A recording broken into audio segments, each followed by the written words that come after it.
Hi from Prairie Creek Redwoods State Park, the official site of our annual Run in the Redwoods fundraiser for Redwood Parks Conservancy. I'm David. Debbie and I are keeping our social distance right now so we can talk to you without our masks, but we wanted to make sure that everyone stays safe this year. We'll miss seeing you in the park for this year's run, but we're excited that anyone from anywhere can participate virtually. That's right. So if you're watching this video in October 2020, you can still sign up at redwoodparksconservancy.org, and then you can join in from wherever you live. Your registration fee includes a custom long-sleeve performance wear shirt with our cool Run in the Redwoods design. And the best part is all the proceeds will benefit this park and other public lands here on California's far north coast. And thanks to our partners at Redwood National and State Parks and California State Parks North Coast Redwoods District, you can have some of the experience of running or walking the 5K right here in the Redwoods. You can also learn a little bit about the park and what makes this place so special from the people who work here. Thank you so much for your support, and stay safe and healthy. And now on with the run.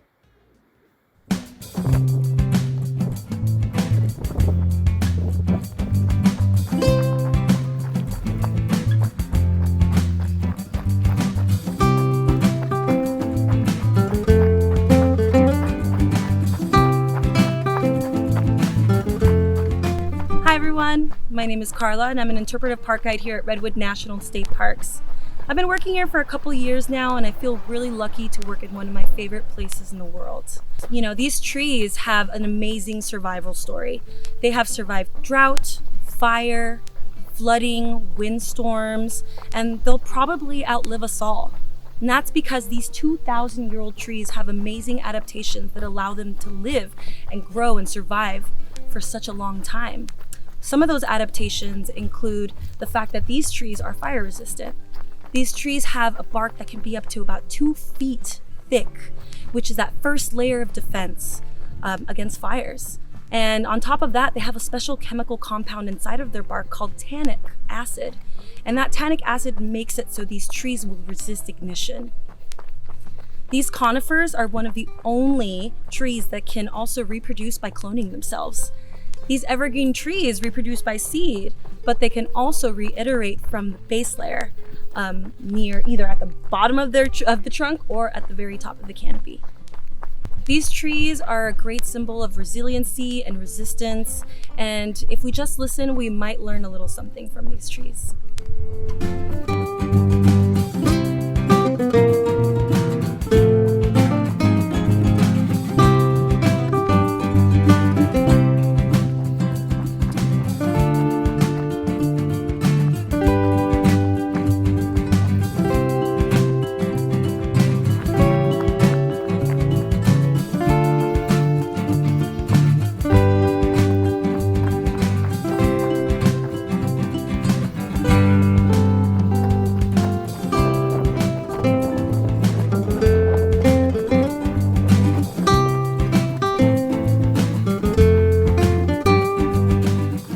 Hello, my name is Kyle. I am a park interpretive specialist with California State Parks. Today I'm standing in Prairie Creek Redwoods State Park in the beautiful and aptly named Elk Prairie. One of the really cool things about this park is that you can find the largest living land mammal in California right here, the Roosevelt elk. Elk are kind of like really big deer. They grow antlers, and getting into this time of the year, the fall, they'll start to enter what's called rutting season. In this season, the males, which grow antlers, will start to spar and kind of prove dominance for females to advertise themselves for mates right around this time of the year. It's really, really important that if you are in the park or around these animals that you give them their space. It's a good rule of thumb that if an animal reacts to your presence, you are indeed too close. But especially now in the fall, the males are a little bit extra aggressive going into rutting season. That's a little extra important to make sure that you give them their space. Another really cool thing about the antlers on Roosevelt elk is that they grow new antlers every year. And at the end of every year, they'll shed or drop those antlers to grow a new set for the next season. When they first grow their antlers, they're really soft and velvety, and they harden up and turn almost like bone as they get into rutting season for sparring, and then they'll drop those again at the end of the year. Every time an elk regrows their antlers, it forks another time. So a really, really cool thing about these animals is that you can tell the age of a male Roosevelt elk simply by counting its antlers, the forks in its antlers to be able to tell how many seasons it's been through. Pretty incredible stuff, these Roosevelt elk. If you're ever out in the parks here in Northern California, make sure to keep an eye out for them. They are absolutely majestic to see, but always make sure that you maintain your distance from these wild animals.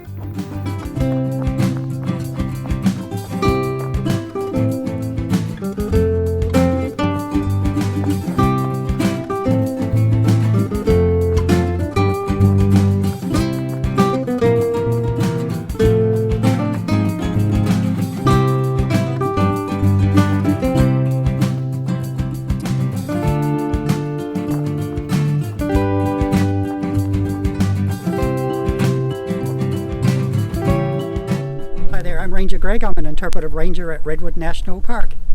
Who is Newton B. Drury?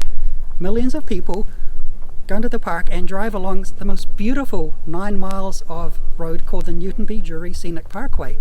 But I don't think a lot of people really know who he is or the legacy that he gave us. Well, Newton Drury was one of the few people in the history of the world who was able to say that he protected more than 125,000 acres of redwood trees. During his career, he was the director of the National Park Service. He also was in charge of parks and beaches of California State Parks, and he also was the executive director of Save the Redwoods League. And during that incredible career of conservation, he led these organizations to protect and preserve over 125,000 acres of redwoods. Nobody else can claim that. And what I think is really interesting is that when he became director of the National Park Service in 1940, just before America joined the Second World War, there was a lot of pressure for national parks to be turned into places where resources like Sitka spruce trees could be cut to help for the war effort. But he fought that, and as a result of his efforts, national parks were never turned into something that was part of the war effort. Things people don't think about nowadays. But if you ever go to the Newton B. Drury Scenic Parkway, you will see 9 miles of the most beautiful road surrounded by redwood trees, and millions of people enjoy that, and hopefully now a few more people understand the man behind the name of the parkway. Have a great day.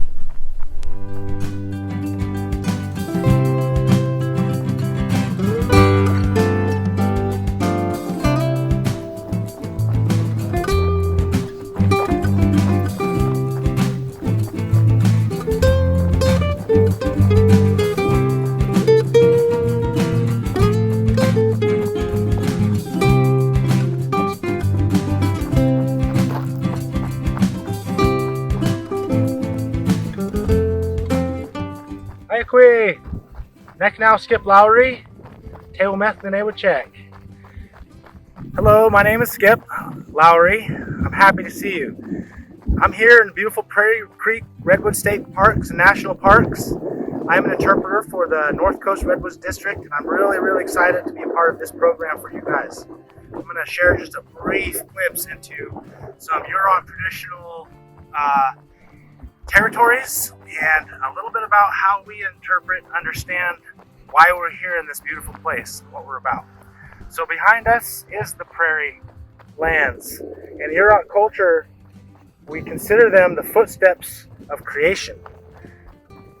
Prairie lands need fire to remain open and prairie lands. Otherwise, trees and other shrubs will encroach, and the size and abundance of the prairie lands will become less. And that has happened due to the lack of cultural fire that has been stopped since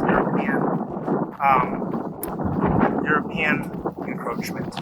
So, you guys are inspiring to me. I heard you guys are runners. So, these are footsteps. When you run through this field here, it's kind of like you're on a path of creation.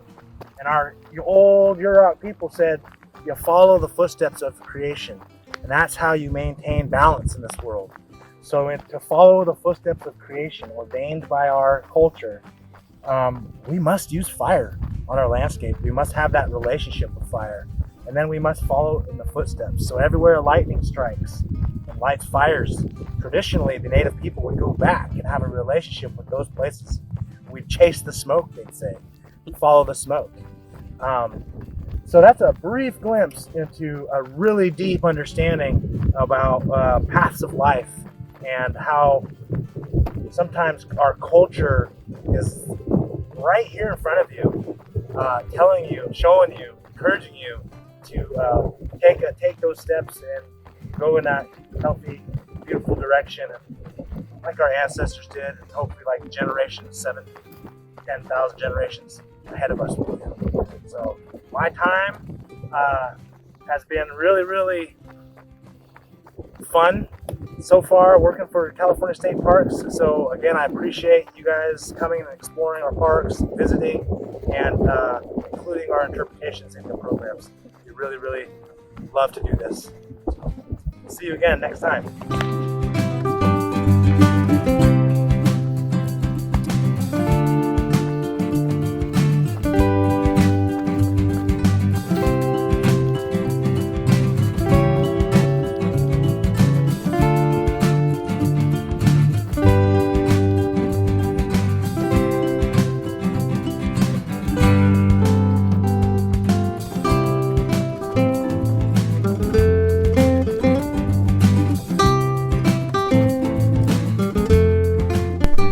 I'm Ranger Laura.